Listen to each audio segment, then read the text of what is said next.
And then keeping up with Big 12 Media Day. Brett Urmark did some talking. He kind of said something that he alluded to last year, at Media Day, which is the Big 12 is open for business. And of course, later on, we found out that Arizona, Utah, Arizona State, and Colorado were coming to the Big 12. So he made that statement again today, but what does it mean this time? So we got the reports a few weeks ago that the Big 12 was potentially working with All-State. Everybody had their jokes about the Bucky's 12. These conference naming rights, all of a sudden conferences are at the same point as stadiums changing their names, and they're going to be having new sponsors, whoever's willing to pay the money. There's firms trying to inject money into these schools on loan plans. So, it got me to thinking, could Mr. Yarmark be trying to woo some people down in Clemson, South Carolina, over in Tallahassee, Florida? Because this is the thing that Brett Urmark has that is valuable. He has vision. Now, the ACC, on the other hand, makes more money than the Big 12 at this moment in time. I don't know if that's going to be the case going forward in a few years, because Florida State, Clemson trying to get up out of there. If Florida State, Clemson get up out of there, North Carolina, Virginia, Virginia Tech, Miami going to try to get up out of there. So if the Big 12 gets this infusion of cash, could they go big game hunting? The ACC is already on the brink of collapse and calamity.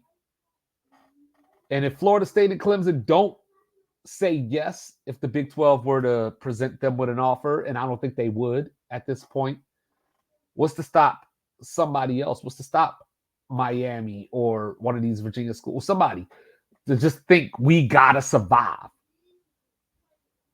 Because as soon as the Big Ten or the SEC gives Florida State and Clemson that call, and they can find a way out of that grant of right, stay out of there. Excuse me. So then, as you look at it, you check out the landscape of college football. Myself and Mr. Logical have been talking about how we're headed towards the AFC and the NFC.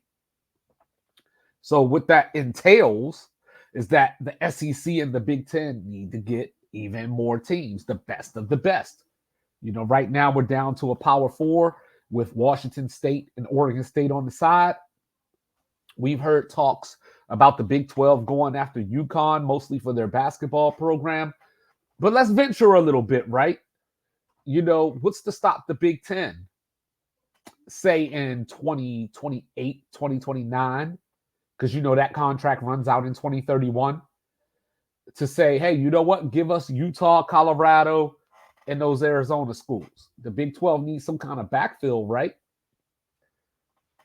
So that's where the ACC schools, being weaker by that point, depending on what Florida State does, would say SMU want to leave the ACC and be closer to Texas Tech and schools like that. Because I don't think that Clemson and Florida State want to play Kansas. They don't want to go to Ames, Iowa. But SMU might. I know that SMU is mega bucks, Daddy Warbucks University, but you still got to be smart with your money, right? So if you could cut down on your travel, why wouldn't you? Or does the Big Ten go Stanford, Cal, try to convince Notre Dame to join? Where does that leave Memphis, South Florida? Just food for thought. The Big 12 said they were open for business, not me.